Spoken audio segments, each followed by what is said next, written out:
Bonjour à tous et bienvenue dans cette nouvelle Open the Boîte en compagnie de Mika. Ouais, salut. Aujourd'hui on va vous présenter Cerber. Cerber c'est le prochain jeu de la boîte de jeux et Ori Games. C'est un jeu cooputatif, on appelle ça. C'est oui, coopératif, mais pas trop. Mais pas trop. Regardons le dos de la boîte. Deux boîtes. Une boîte de Cerber avec un petit exemple du matériel, le plateau et les différentes cartes, les différentes actions possibles. Enfin, les différentes explications du matériel en tout cas. Et c'est un jeu de 3 à 7 joueurs, exact, de 45 minutes, et c'est à partir de 10 ans, et vous allez voir que c'est rigolo comme tout. Regardons le matériel. Alors, Cerber, c'est une boîte assez compacte, on pourrait dire un peu à la format King Domino, pour ceux qui savent, un petit peu plus grand peut-être. Ouais, c'est plus grand. Magnifique. La règle du jeu, important. Bien entendu, la règle du jeu, parce que sans règle, il n'y a pas de jeu. Et sans... Exactement. Non, pas plus. Pas de règle. Avec pas mal d'explications, avec pas mal d'exemples aussi de situations, comment bien sûr on met le matériel en place et c'est assez rapide. Et là il y a un récapitulatif de toutes les cartes parce qu'il y a une iconographie en jeu qui permet de jouer avec des anglais par exemple. Il n'y a pas de texte, c'est un textless comme disent les plus férus de jeux de société. Exactement. Avec effectivement l'explication des différents pouvoirs parce que finalement il n'y a que ça à retenir de compliqué dans le jeu. C'est ça. Alors Cerber c'est un jeu où vous êtes dans le tartare dirons-nous, dans les enfers, et vous faites poursuivre par le chien à 3 têtes, le fameux, et vous devez vous enfuir. Donc vous allez vous aider, vous avez des actions plus ou moins fortes, et vous allez essayer de partir tout seul, ça peut arriver, ou avec une autre personne, ça dépend. Et c'est là que va se faire les choix stratégiques. Est-ce qu'il vaut mieux partir en équipe tous ensemble ou essayer de jouer pour soi-même? Ça va être la décision que vous allez avoir à faire, les décisions que vous allez devoir prendre durant le jeu, effectivement. Et là on monte, il y a plusieurs plateaux, la configuration elle va dépendre des petits crânes qui sont ici. Vous pouvez avoir un plateau plus ou moins compliqué, quand vous avez fait plusieurs parties vous pouvez changer.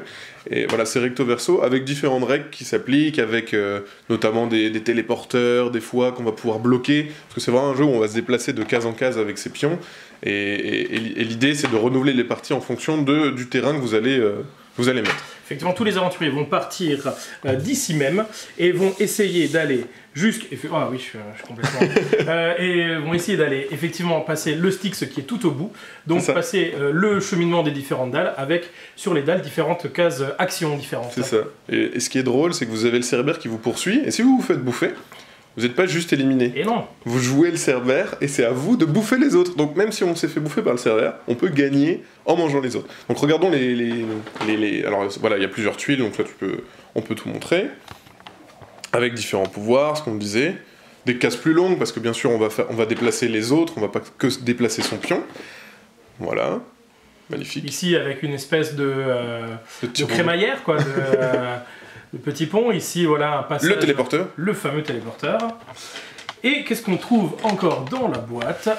J'avance un petit peu les plateaux de jeu, parce qu'on a les différents meeples. C'est ça. Là, la boîte de jeu se sont fait un peu plaisir, on dirait. Hein. Ouais, non, c'est vraiment cool. Vous avez tous les meeples comme ça, donc chaque personnage aura sa couleur, son lot de cartes. Alors les pouvoirs sont identiques d'un personnage à l'autre, hein, mais vous avez tous le même lot de cartes, on peut voir au milieu, si tu peux les sortir. On a tous un lot de 4 cartes qu'on va devoir jouer, parce que dès qu'on a joué une carte, on ne peut pas la reprendre en main. On doit jouer les cartes, et il n'y en a qu'une qui vous permet de récupérer votre main. Et ce qui est marrant, c'est que les cartes, elles se jouent dans un sens ou dans l'autre. En fait, quand vous la posez sur la table, vous les posez à l'endroit ou à l'envers pour faire l'action. Donc en gros, vous avez 8 actions réparties sur 4 cartes. Voilà, les mêmes pour tous. Et la petite utilité, si jamais à un moment donné dans la partie vous passez Cerber, eh bien on retourne le paquet de cartes et là vous avez vos actions de Cerber qui sont décrites aussi de part et d'autre de la carte. Donc 8 actions possibles une fois qu'on passe du côté Cerber de la force. Le côté Cerber de la force. Voilà, d'ailleurs le Cerber on en parle montrant sa jolie figurine. Bien sûr. Le petit meeple Cerber. Alors quand on disait que la boîte de jeu s'est fait plaisir, effectivement on a un énorme meeple Cerber. Le Cerber c'est le fameux chien à 3 têtes, on retrouve bien les 3 têtes sur ce gros meeple et qui effectivement est beaucoup plus grand, beaucoup plus costaud que le petit chien orange qui est l'un des joueurs, oui, et qui va peut-être se faire planquer par le Cerber. On peut jouer un chien et ça c'est cool. Et ça, c'est vraiment cool. Ensuite, qu'est-ce qu'on a? On a les rappels de jeu. On a le rappel de jeu, ça c'est pour effectivement les différents pouvoirs dont on parlait en tant que Cerber ou en tant qu'humain aventurier. On a également des cartes spéciales avec des pouvoirs spéciaux. C'est des cartes actions que vous allez pouvoir jouer à votre tour. Et encore une fois, vous avez à chaque fois ce choix du Le pouvoir, il est bien, mais il peut être plus fort si d'autres défaussent des cartes de leurs mains pour accentuer le pouvoir. Alors, bien entendu, on peut dire, si tu défausses une carte, le mouvement en plus, bah, je le ferai pour toi. Bien entendu, on l'a dit, c'est un jeu semi-coopératif, on a le droit de mentir et de ne pas tenir ses promesses. Exactement. Et ce qu'il faut savoir aussi avec les pouvoirs, c'est que vous avez le choix entre deux possibilités, c'est ou un petit pouvoir pour tout le monde, ou un gros pouvoir pour soi. Mais à vous d'assumer ces choix stratégiques, et surtout d'assumer la colère des copains.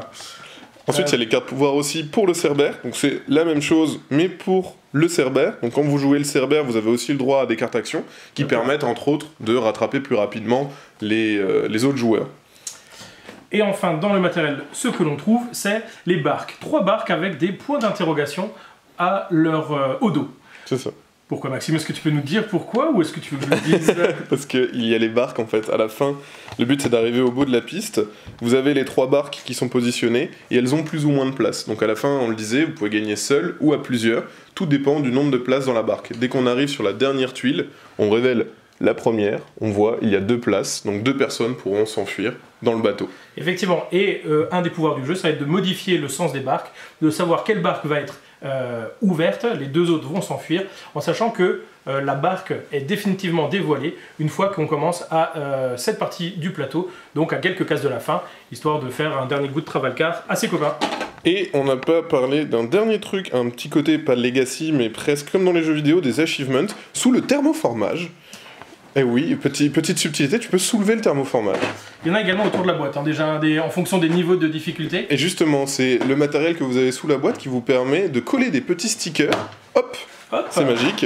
Ces petits stickers, vous allez les coller autour de la boîte dès que vous allez réussir des achievements, en fait des espèces de trophées. Si vous arrivez par exemple à terminer un niveau tout seul, si vous avez réussi à gagner en Cerbère en mangeant tout le monde, etc. Donc ça rajoute pas mal de rejouabilité au jeu, avec des niveaux plutôt difficiles, faciles et même impossibles. Et ça c'est super cool je trouve comme idée. Ça va permettre de retracer un peu vos parties et d'avoir un petit peu l'histoire de l'ensemble de vos parties sur votre boîte de jeu. C'est une bonne idée, un peu fun. C'est pas grand chose, mais c'est vraiment une petite idée. Ouais, c'est ça. Voilà, je pense qu'on a tout dit sur cette magnifique boîte de Cerbère où tout se range très très bien. Et bien, sur ce, comme d'habitude, on vous fait des gros bisous, on vous dit à la prochaine, et puis ciao! Ciao!